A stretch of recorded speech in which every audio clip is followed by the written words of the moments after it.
Hi, I am Pastor Rich Warnecke from Christ Lutheran Church in Pewaukee, Wisconsin, and welcome to our Friday devotion. Happy Epiphany. Merry Christmas. Now, we celebrated Christmas almost 2 weeks ago, so why would I say Merry Christmas?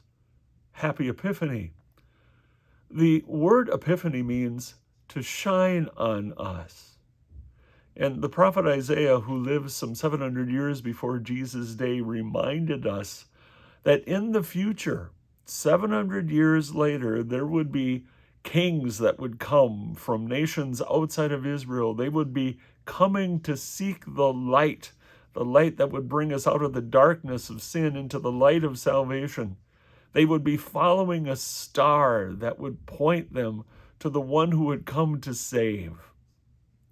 Epiphany is a reminder that Jesus was born not just for the Jews, but for the Gentiles.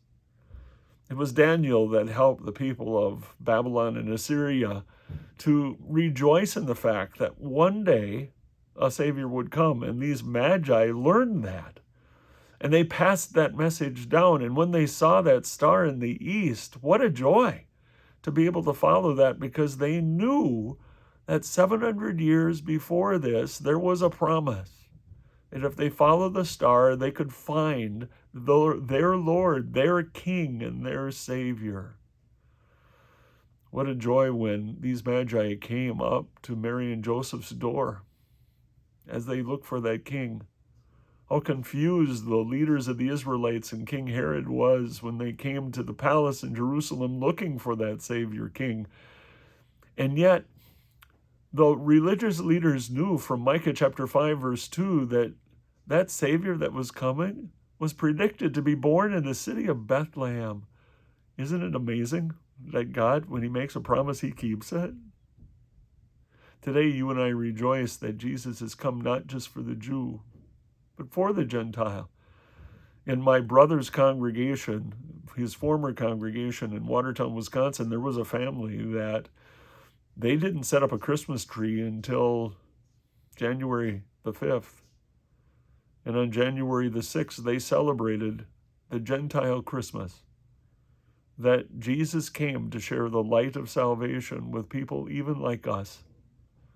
May you and I rejoice that the light shines on us, that over 2,000 years ago, there were some wise men, magi from the east, that followed a star so they could worship the King with their gold, incense, and myrrh.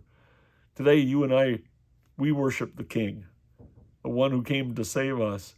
And we offer our bodies as living sacrifices, holy and pleasing to God. This is our spiritual act of worship, Paul says in Romans chapter 12, verses 1 and 2.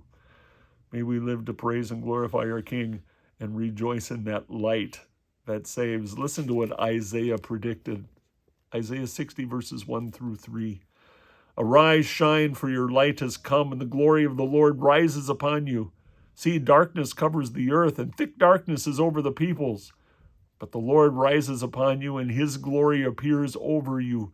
Nations will come to your light, and kings to the brightness of your dawn. Happy Epiphany. Merry Christmas. Until next time.